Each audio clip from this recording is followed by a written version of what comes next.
ինչ հիմք, ինչ պահանջ ունեք եւ արդյոք դրանք վարույթ ընդունվել են թե ոչ։ Շնորհակալություն, հարգելի գործընկերներ։ Այո, 53 քննիչներից բաղկացած քննչական խումբը վերջին ժամանակահատվածը վերցնենք, թեև մինչ այդ էլ որևէ գործողություն Սամվել Կարապետյանի մասնակցությամբ չեն կատարում։ Այսինքն հարց է չի առաջանում, քրեական վարույթ, որ հարուցում եք, մարդուն մեղադրանք, որ առաջադրում եք, պետք է գիտակցեք, չէ՞ որ անձը անմեղ է, քանի դեռ հակառակ օրինական ուժի մեջ մտած դատավճռով չեք ապացուցել։ Հետևաբար ինչ պետք է չէ լինի։ Քննչականը, որը ոչ թե մեղադրանքի կողմի մարմինն է, այլ ամբողջական օբյեկտիվ քննություն ապահովող մարմինն է, պետք է ինտենսիվ գործողություն անի։ Ակնհայտ է, որ այս դեպքում գործ ունենք պարզապես ձևական մեղադրանքի հետ, ամեն գնով կալանք պահելու հետ։ Այսքան բան, ստեղ ուրիշ բովանդակություն չկա, այլ հարց, որ 53 քննիչ փաստացի ներգրավված են այս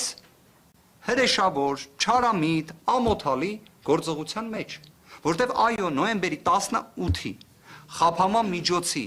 վերաբերյալ որոշման պայմաններում, երբ կալանքը երկարաձգվեց եւս 2 ամսով, քննչական մարմինը պետք է լիներ ամենաակտիվ, ամենաջանասեր մարմինը,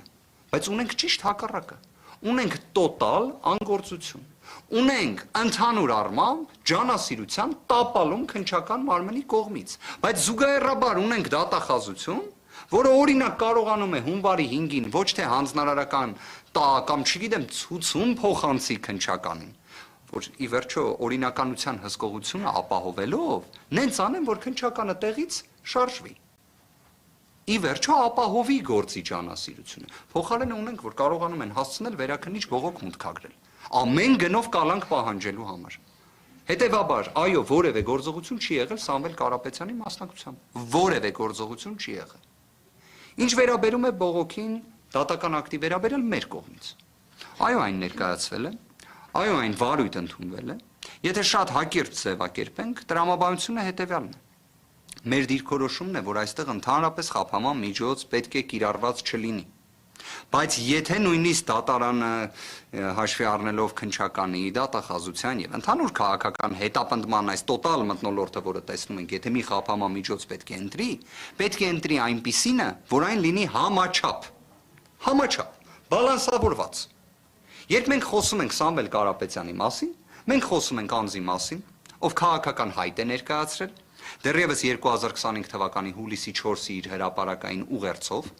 որը շարունակական է եղել, վերահաստատվել է եւ գնալով ել ավելի մեծ մասշտաբի է հասել։ Հիմա այդ պայմաններում, երբ անձին հրապարակային հայտարարություններ անելու սահմանափակում է կիրառում, դրանով ինչ ենք պատկերացնում։ Այսինքն դրանով մենք ժողովրդավարություն ենք պատկերացնում, քաղաքական իրավունքների իրացում ենք պատկերացնում։ Հիմքերից մեկը դա է, որ այն պետք է անհապաղ վերացվի։ Երկրորդը, երբ կիրառվել է գրավ եւ բացակայել ու արգելք, լրացուցիչ խափանման միջոցի էլ անհրաժեշտությունը ո՞րն է։ Ընդհանրապես դա առավել քան բավարար է։ Առավել քան։ Հետևաբար մյուսը նաեւ ընդհանրապես դրա վերացումն է։ Տնային կալանք խափանման միջոցի մասին է խոսքը, որը եւս չափազանց ինտենսիվ խափանման միջոց է։ Եվ իդեպ այս ամենը ինչ որ իմաստով, հա,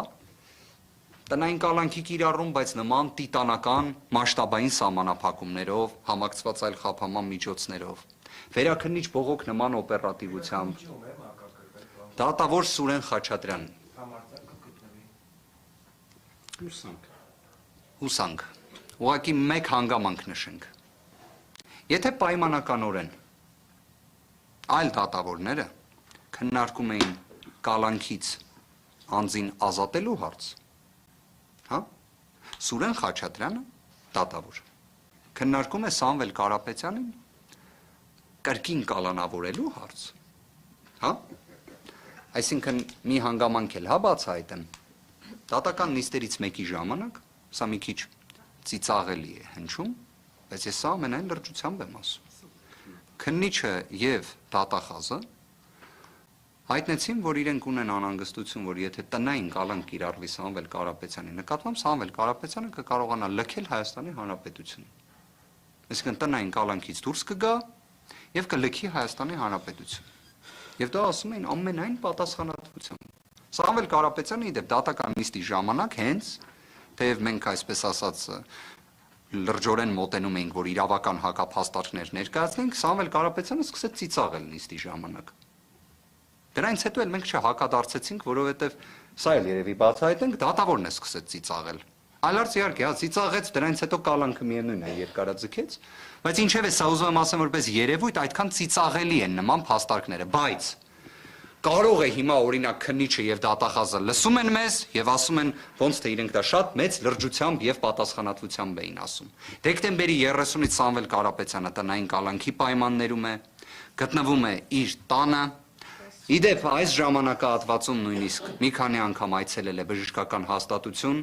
կրկին վերադառնալով իր տուն։ Հիմա սենց ստացվեց, հարգելի իրավապահներ, երևի թե այս անգամ էլ ընդունենք, որ սխալվել էիք, լավ կլինի իհարկե, դրանում վատ բան չկա։ Հիմա օրինակ իրենք ինչ էին ասում, գործընկերներ ջան, պատկերացրեք։ Ասում էին 2025 թվականի հունիսի 18-ից, որ Սամվել Կարապետյանի նկատմամբ եթե կալանք մի օրով էլ չկիրառվի,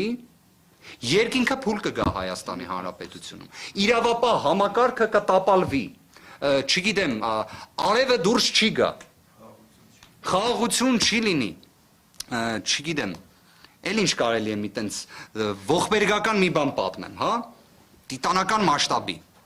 Հիմա նենց ստացվեց դեկտեմբերի 30-ից կալանավորված չէ Սամվել Կարապետյանը։ Ես օրինակ առավոտյան զարթնեցի, բացեցի պատուանը, որ տեսնեմ արդյոք երկինքը փուլ է եկել թե ոչ, փուլ չէր եկել։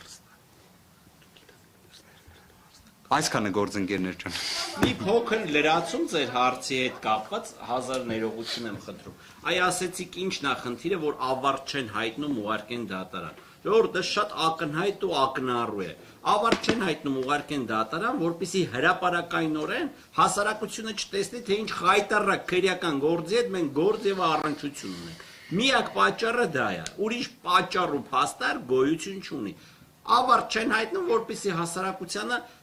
նախաքննական գաղտնիքի քողի մեջ պահեն, թե բարդ քրեական գործ ենք քննում։ Ընդհանրապես գործողություն չի արվում։ Ընդհանրապես։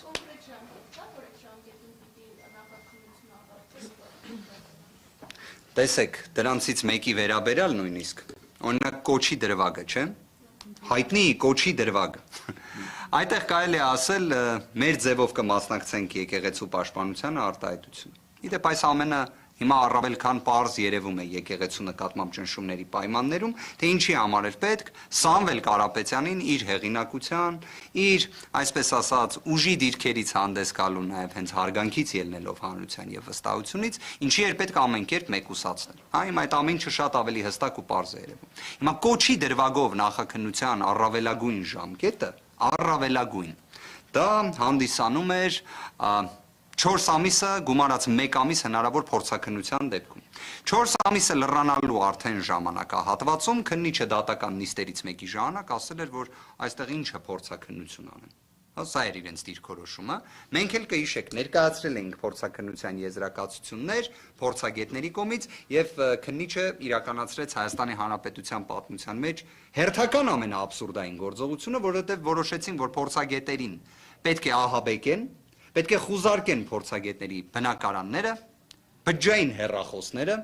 կանչեն ժամերով հարցաքննեն փորձագետերին եւ այլն։ Սա է Սամվել Կարապետյանի գործով իրադարձությունները, որոնք տեղի են ունենում։ Ինչևէ, կոչի դրվագով ժամկետը պատկերացրիք։ Այնուհետև դե տնտեսական բնույթի աբսուրդային մեղադրանքներ ներկայացվեցին, որոնց այսպես ասած նվազագույն, ողջամիտ, բանական, չգիտեմ, ինչ ձևակերպում, տրամաբանություն նույնիսկ գոնե պետք է ունենա, չէ՞ մեղադրանքը։ Դրանցից ոչ մեկը տրամաբանություն էլ չի ունեցել։ Եվ այս պնդումը ոչ թե մեր պնդումն է, սա դատական ակտերով հաստատված պնդում է, դատական ակտերով։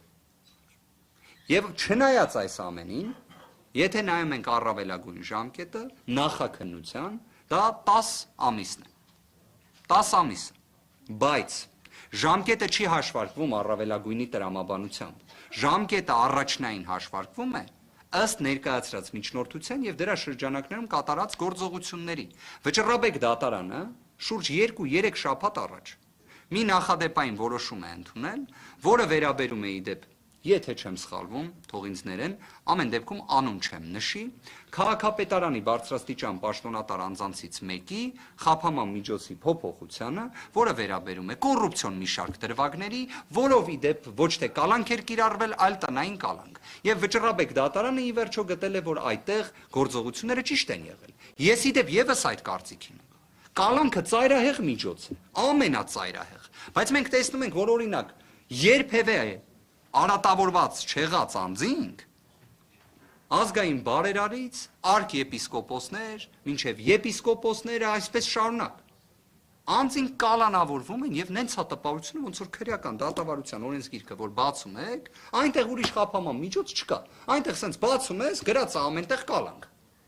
Դե դատավորներն էլ, քննիչներն էլ, դատախազներն էլ ասում են էլ ինչ կարան անել։ Միայն էտա գրված։ Հետևաբար ժամկետի տեսանկյունից ժամկետները խախտված են գործընկերներ։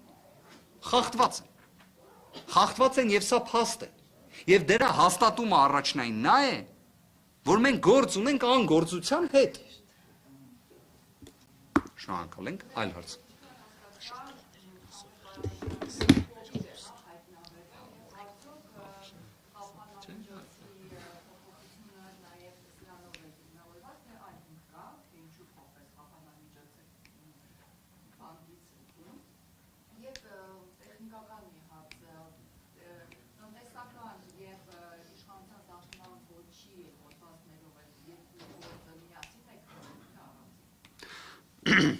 Վերջին հարցից կանք։ Այո, Հայաստանի Հանրապետության, որ պատկերացնեք, նախկինում այն կոչվում էր Պետեկամուտների կոմիտեի քննչական վարչություն։ Հիմա այն միավորվել է քննչական կոմիտեում, բայց իրենք որպես կանոն տնտեսական բնույթի դեպքեր քննող ստորաբաժանում են։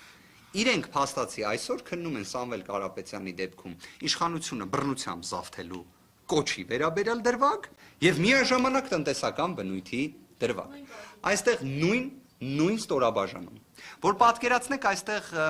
շատ հեշտ է հասկանալ ինչի է այդպես եղել։ Նվազագույն առնչության դեպքում դա նշանակում է, որ հիմնական այդ բլոկով կամ նման մեղադրանքներով զբաղվող ստորաբաժանումը հեռանկար չի տեսել մեղադրանքում հրաժարվել է։ Բայց մեկ այլ ստորաբաժանում պատրաստակամություն է հայտնել այդ շատ կարևոր հունիսի 17-ից բխող Facebook-յան գրառումները մինչ օրս հասանելի են գործադիր իշխանության ղեկավարի այդ հանձնառությունը ցուցումը իրացնելու տեսանկյունից եւ մինչ օրս այդ ամենը շարունակվում է այն որ դրանք միասին համատեղ են քննվում դա եւս աբսուրդ է ընդհանրապես Սամվել Կարապետյանի այս գործի եթե պատկերացնենք վարույթի նյութերը ամեն էջը թերթելուց կարող ենք աբսուրդները արձանագրել Իդեպ ցավոք սրտի էջ չկա որտեղ չլինի աբսուրդ կներեք նույնիսկ բայց մեր կողմից ներկայացված միջնորդությունները այնքանով են խնդրահարույց որ մենք ստիպված արձագանքում ենք այդ աբսուրդներին որտեղ սա է այս գործը բայց պարզապես երբ փորձում ենք աբստրահվել ամեն ինչից այս գործի հետ կապված որ ոնց կարող է լինել կոչ միաժամանակ տնտեսական բնույթի մեղադրանքի հետ զուգահեռաբար քննվող հա դա ինքնին նոնսենս է հարգելի գործընկերներ, բայց ինչև է։ Մեկ հարցի պատասխանն է ինձ ամենից շատը հետաքրքիր։ Ինչ կլիներ, եթե Սամվել Կարապետյանին իսկապես թույլ տային գնար հոր գերեզմանին։ Անկեղծ։ Ունեք ինչ կլիներ։ Բացահայտեմ։ Քննիչը համարում է, որ գերեզմաններ գնալը դա հանրային վայր գնալ է։ Իսկ տնային կալանքի դեպքում, քանի որ սահմանափակումներ են կիրառվում, այդ հանրային վայր պետք չի գնալ։ Ես անկեղծ մի հատ հարց ունեմ։ Ինչպես ենք, չէ՞ մենք հաճախ ցիտում Աստվածաշունչը իրավաբանության տեսանկյունից, մարդասիրության տեսանկյունից մի կարևոր հանգամանք կա, չէ՞ որ մեզ հուշում են, որ պետք է դիմացինի հետ վարվենք այնպես, ինչպես կցանկանային, որ մեզ հետ վարվեին։ Արդյոք այդ հարգարժան գործընկերները կցանկանային, որ իրենց որևէ մի մտերիմի, ծանոթի, ես չեմ էլ ասում թշնամու, նկատմամբ վերաբերմունքը այսպիսին լիներ, որ 7 ամիս նվազագույն բժշկական ստուգում չիրականացնեն, Հասկացանք Սամվել Կարապետյանի տեսակը այնպիսինն է, ինքը ոչ մի գանգատ չի տվել։ Հասկացանք։ Իդեպ չարությամբ էլ չի լցվել։ Հասկացանք։ Բայց դա կարա լինի պատրվակ, որ չթողես մարդը առաջին տարին գնա գերեզմաններ, չթույլ տաս դա։ Իմանաս, որ 7 ամիս մի հատ բժիշկ չի այցել իրան, արան անալիզ վերցնի։ Դրա այդ համերաշխ լինեք, այդ ամեն ինչի պայմաններում կիրառվի էլի խիստ խափանման միջոց տնային կալանք, բայց այդքան մարդասիրության դեֆիցիտ ունենանք, որ րոպե շուտ այն առաջին աշխատանքային օրը գա, էդ էլ գիտեք ինչի են ախր, թե չէ դեկտեմբերի 31-ին մուտք կանեին։ Խնդիրը նա է եղել, գրասենյակը երևի չի աշխատել։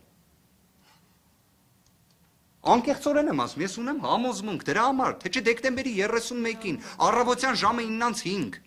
հանկարծ շուշանանք։ Չէ որ ասում եմ հիմա, կարող է օրինակ ես պատուանը բացում եմ եւ տեսնում եմ, որ երկինքը փուլ չի եկել տնային կալանքի կիրառմամբ։ Կարող է իրավապահները կամ այս գործով քաղաքական հրահանգները իջեցնողները լրիվ այլ տեսարան են տեսնում։ Հա մի հատ դուք էլ կարող եք, հարգելի գործընկերներ, անկեղծ ձեր կարծիքը ասեք, որտեվ ես ունեմ համոզմունք, որ եթե Հայաստանի Հանրապետությունում իսկապես մենք ուզում ենք գտնել հարցադրումների պատասխանը, թե ինչ է արդարությունը, ինչ է արդարադատությունը, ինչն է դատավորի խիղճը, առաջինը պետք է լինենք մարդասեր եւ առաջնորդվենք իրավունքի գերակայությամբ, ավել բան պետք չի։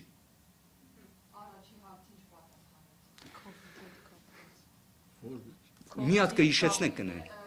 Չէ, COVID-ը հաստատվել է, եկեք պատասխանեմ, COVID-ը հաստատվել է հետազոտությունից հետո, երբ որ արդեն անցել է համապատասխան հետազոտություն